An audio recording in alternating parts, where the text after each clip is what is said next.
Assalamualaikum warahmatullahi wabarakatuh. Selamat pagi anak-anak semua. Nah, pada pagi hari ini Pak Ragil akan menjelaskan mengenai rangkuman materi tema 2, bermain di lingkunganku. Nah, anak-anak semua, kenapa Pak Ragil memberikan rangkuman tema 2 ini? Karena mengingat waktu yang tidak cukup, dikarenakan untuk pelaksanaan PTS semester 1 ini akan dilaksanakan pada tanggal 6. Jadi waktu kita tidak cukup apabila kita harus melaksanakan pembelajaran selama satu tema atau satu tema penuh. Maka dari itu di awal pembelajaran tema 2 ini Pak Ragil akan memberikan rangkuman mengenai tema 2. Sebetulnya materi tema 2 ini hampir sama dengan materi tema 1. Kita hanya meneruskan saja materi yang sudah ada di tema 1, tetapi lebih disempurnakan lagi di tema 2. Materi yang pertama adalah mengenai pembelajaran PPKN. Nah, pada pembelajaran PPKN ini nanti anak-anak akan belajar mengenai tata tertib di rumah. Contoh tata tertib di rumah yang pertama adalah tata tertib mengenai segala peraturan atau perilaku anak-anak yang dilaksanakan di rumah. Nah, tata tertib itu adalah apa? Tata tertib adalah peraturan yang harus dipatuhi dan dilaksanakan. Melanggar tata tertib akan mendapatkan sanksi atau hukuman. Contohnya apabila anak-anak semua di rumah ada aturan ketika pagi hari harus bangun tidur lebih awal untuk melaksanakan sholat subuh. Nah, ketika anak-anak melanggar peraturan tersebut maka akan mendapatkan hukuman dari kedua orang tua. Kemudian mematuhi tata tertib akan melatih hidup menjadi bertanggung jawab. Dengan anak-anak melaksanakan tata tertib yang ada di lingkungan rumah, anak-anak akan berlatih bertanggung jawab. Contohnya adalah peraturan yang pertama, anak-anak harus melaksanakan sholat subuh di pagi hari. Nah, lama-kelamaan dengan adanya aturan itu anak-anak akan mempunyai tanggung jawab kepada diri sendiri untuk melaksanakan sholat subuh tersebut. Yang tadinya rasanya berat untuk melaksanakan sholat, kemudian karena itu adalah sebuah peraturan, lama-lama akan menjadi kebiasaan dan anak-anak akan tumbuh rasa tanggung jawab untuk melaksanakan peraturan tersebut. Contohnya lagi, ketika bangun tidur, anak-anak diminta untuk merapikan tempat tidurnya. Nah, meskipun itu berat, karena itu adalah sebuah peraturan, lama-lama akan menjadi kebiasaan dan anak-anak akan merasa itu adalah tanggung jawab anak-anak untuk merapikan tempat tidur. Nah, itu pula yang terjadi apabila kita melaksanakan peraturan di rumah. Yang tadinya terasa berat, maka akan menjadi suatu kebiasaan dan akan timbul rasa tanggung jawab anak-anak untuk melaksanakan peraturan tersebut. Tata tertib yang ada di rumah itu wajib dipatuhi oleh siapa? Dipatuhi oleh seluruh anggota keluarga, mulai dari ayah, ibu, diri kamu sendiri, bahkan apabila kamu mempunyai kakak ataupun adik. Nah, itu harus dilaksanakan atau dipatuhi oleh seluruh anggota keluarga. Contoh tata tertib yang ada di rumah adalah contohnya. Nah, ini contoh tata tertib yang ada di rumah ini biasanya setiap keluarga memiliki aturan atau tata tertib yang berbeda-beda. Pak Ragil akan memberikan contoh yang biasanya umum yang dilakukan oleh orang-orang ketika berada di rumah. Yang pertama adalah bangun pagi pukul 5 pagi atau setengah 5 pagi atau jam 4 pagi untuk melaksanakan kegiatan ibadah dan sebagainya. Kemudian setelah bangun tidur, anak-anak jangan lupa untuk merapikan tempat tidurnya. Kemudian yang ketiga, meminta izin apabila anak-anak akan bepergian. Contohnya bepergian ke sekolah, bepergian ke rumah teman, bepergian ke bermain dan sebagainya. Anak-anak harus meminta izin kepada anggota keluarga yang ada di rumah, terutama ayah dan ibu. Apabila ayah dan ibu mengizinkan, silahkan anak-anak untuk bermain. Tapi apabila ayah dan ibu tidak mengizinkan, silahkan anak-anak menghormati aturan yang diberikan oleh ayah dan ibu. Anak-anak harus selalu patuh terhadap perintah dari kedua orang tua anak-anak, ya. Kemudian yang keempat adalah ketika bermain tidak boleh lupa waktu, ya. Jadi banyak sekali kita jumpai ketika anak-anak semua bermain di luar rumah, bermain saking asiknya bersama dengan teman-teman semua sampai anak-anak lupa waktu, sampai terlalu sore bahkan larut malam. Nah, maka dari itu Pak Ragil mengingatkan kepada anak-anak semua untuk bermain dan pulang tepat waktu, jangan terlalu sore atau sesuai waktu perjanjian bersama kedua orang tua kalian. Kemudian contoh lainnya adalah setelah makan, anak-anak dapat membersihkan meja dan mencuci piring. Kemudian contoh yang terakhir adalah tidur tidak terlalu larut malam, ya. Itu adalah beberapa contoh tata tertib di rumah. Nah, setiap keluarga memiliki tata tertibnya masing-masing. Anak-anak pun bersama dengan keluarga, dengan ayah dan ibu mempunyai tata tertib atau aturan di rumah masing-masing. Pak Ragil berpesan kepada anak-anak semua untuk melaksanakan tata tertib itu dengan rajin dan dengan bertanggung jawab, ya. Karena apa? Karena dengan kita mentaati tata tertib itu memiliki manfaat. Salah satunya manfaatnya yang pertama adalah suasana rumah menjadi nyaman, ya. Kemudian yang kedua, hidup menjadi teratur dan disiplin. Kemudian yang ketiga, pekerjaan di rumah menjadi cepat selesai. Nah, tetapi anak-anak, apabila kalian tidak mentaati tata tertib, maka akan ada akibatnya. Akibatnya jika tidak mematuhi tata tertib di rumah, yang pertama adalah suasana di rumah menjadi tidak nyaman, ya. Kemudian yang kedua, hidup menjadi tidak teratur dan berantakan. Kemudian yang ketiga, pekerjaan di rumah tidak cepat selesai. Nah, itu adalah beberapa tata tertib dan manfaatnya ketika tata tertib itu dilaksanakan di rumah masing-masing. Pak Ragil berpesan sekali lagi, patuhi tata tertib atau aturan yang sudah dibuat oleh ayah dan ibu kalian. Bantulah ayah dan ibu kalian ketika kalian berada di rumah. Karena apa? Karena dengan membantu kedua orang tua kalian, kalian akan diberi kemudahan dalam menjalani kehidupan kalian sekarang ataupun suatu saat nanti. Kemudian yang kedua, kalian akan mendapatkan pahala yang sangat besar ketika kalian mau membantu kedua orang tua kalian. Pak Ragil akan sangat berharap dan bangga kepada kalian ketika kalian mau membantu kedua orang tua kalian dengan senang hati dan penuh tanggung jawab. Nah, anak-anak, kita lanjutkan ke tata tertib yang kedua, yaitu tata tertib ketika bermain di rumah atau dengan tetangga kita semua.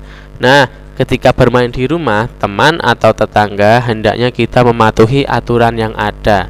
Tetangga adalah orang tinggal yang terdekat dengan rumah kita.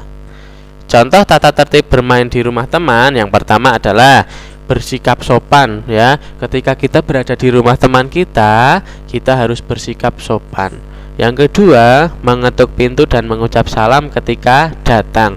Jangan langsung masuk ke rumah teman-teman kita, tetapi kita harus mengetuk pintunya terlebih dahulu supaya orang yang ada di rumah tahu bahwa kita akan masuk. Kemudian yang ketiga, meminta izin apabila akan ke toilet, meminta izin apabila akan makan dan minum. Kemudian anak-anak semua tidak boleh mengambil barang-barang yang ada di rumah tersebut tanpa seizin pemiliknya, ya. Kemudian yang terakhir adalah ketika anak-anak bermain tidak boleh curang saat bermain dan tidak boleh bertengkar saat bermain. Nah, manfaat ketika kita melaksanakan tata tertib saat bermain adalah apa? Yang pertama, hidup menjadi rukun, ya. Kalian akan rukun dengan teman-teman kalian. Kemudian kedua, suasana bermain menjadi akrab. Kemudian yang ketiga, orang lain akan senang ketika kita berkunjung ke rumahnya karena kita sopan ya. Kemudian yang keempat, kita akan memiliki banyak teman ya. Pak Ragil mempunyai pepatah, satu musuh itu lebih banyak daripada 1000 teman. Nah, maka dari itu ya, maksudnya di sini adalah apa? Jangan sampai kalian itu mempunyai musuh satupun ya, karena mempunyai musuh satu itu sama dengan lebih banyak daripada kalian mempunyai 1000 teman. Padahal 1000 teman itu banyak ya, tetapi satu musuh itu lebih banyak ya. Maksudnya di sini adalah anak-anak semua jangan sampai bertengkar dengan teman-temannya, karena ketika kalian bertengkar dengan teman-teman kalian atau kalian mempunyai musuh, maka kehidupan kalian tidak akan nyaman ketika kalian bermain dengan teman-teman kalian. Maka Pak Ragil harapkan ya, ingat pepatah yang Pak Ragil berikan, satu musuh lebih banyak daripada 1000 teman. Jangan sampai kalian memiliki musuh. Anggap semua orang adalah teman kalian, kecuali orang-orang yang jahat kepada kalian. Akibat jika tidak mematuhi aturan bermain di rumah atau di rumah tetangga, yang pertama adalah terjadi pertengkaran ya. Kemudian yang kedua, suasana menjadi tidak nyaman. Dan yang ketiga, dijauhi teman. Dan yang paling parah adalah kita nanti tidak memiliki teman. Tentunya kita akan merasa sedih ketika kita tidak memiliki teman. Nah, anak-anak semua, tata tertib yang ketiga adalah tata tertib di lingkungan sekolah. Contoh tata tertib di sekolah yang pertama adalah tidak ribut di kelas. Kemudian yang kedua, melaksanakan piket kelas. Yang ketiga, datang ke sekolah tepat waktu. Yang keempat, mengumpulkan tugas tepat waktu. Dan masih banyak lagi contoh tata tertib yang di sekolah. Biasanya tata tertib di sekolah ini adalah hasil dari tata tertib yang sudah dikumpulkan oleh Bapak Ibu guru, dan kemudian juga tata tertib yang dibuat oleh anak-anak sendiri ketika berada di kelas atau di sekolah. Maka dari itu, segala peraturan yang ada di sekolah, baik itu yang kita tuliskan sendiri atau yang kita buat sendiri atau yang sudah dibuat oleh sekolah, maka anak-anak semua wajib untuk melaksanakan peraturan tersebut. Supaya apa?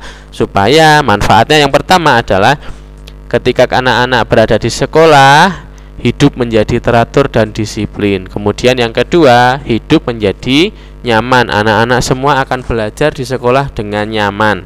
Kemudian yang ketiga, suasana belajar menjadi nyaman ya. Kemudian yang keempat, tentunya ketika anak-anak belajar di sekolah, anak-anak juga memerlukan teman ya, mempunyai banyak teman ketika anak-anak melaksanakan tata tertib di sekolah. Nah, akibatnya jika tidak mematuhi tata tertib di sekolah adalah yang pertama, tentunya saja akan dimarahi oleh Bapak Ibu guru atau ditegur oleh Bapak Ibu guru. Yang kedua, akan dijauhi oleh teman. Kemudian yang ketiga, hidup menjadi tidak nyaman. Yang keempat, suasana belajar di sekolah menjadi kacau atau tidak nyaman. Maka dari itu anak-anak semua, karena sekarang masih masa pandemi ya, jadi anak-anak belum bisa melaksanakan tata tertib di sekolah ini dengan maksimal. Tetapi meskipun di masa pandemi ini, anak-anak tetap harus melaksanakan tata tertib di sekolah. Contohnya, ketika anak-anak mendapatkan tugas dari Bapak Ibu guru, anak-anak juga harus tetap mengerjakan tugas tersebut dengan baik. Kemudian ketika anak-anak diminta untuk mengumpulkan tugas tersebut, jangan lupa anak-anak juga mengumpulkan tugas tersebut sesuai dengan permintaan Bapak Ibu guru kalian masing-masing. Nah, anak-anak semua, semoga saja pandemi ini segera berakhir dan anak-anak semua dapat segera masuk ke sekolah supaya kita semua dapat belajar bersama di sekolah ini.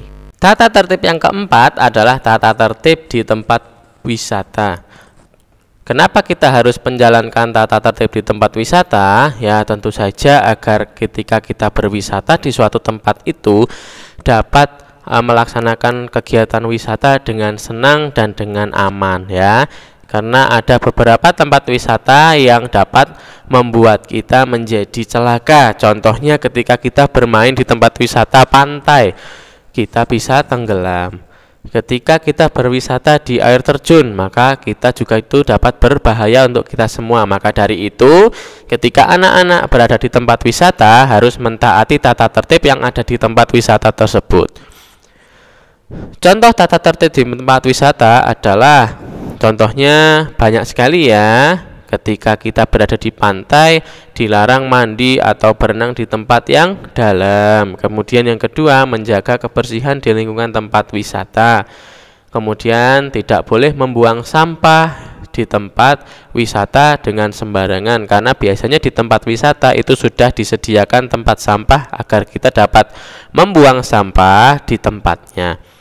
Kemudian banyak sekali tata tertib yang biasanya ada di tempat wisata, dan itu biasanya sudah ditempelkan atau dituliskan di beberapa tempat yang ada di tempat wisata tersebut.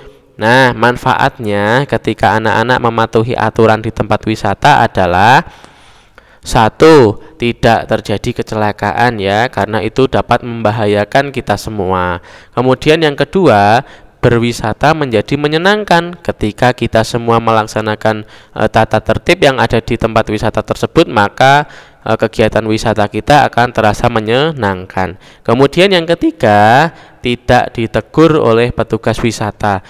Karena kita melanggar aturan yang ada di tempat wisata tersebut, maka akan ditegur oleh petugas yang ada di tempat wisata tersebut. Nah, akibat yang timbul apabila kita tidak mematuhi aturan di tempat wisata, yang pertama adalah wisata menjadi tidak menyenangkan.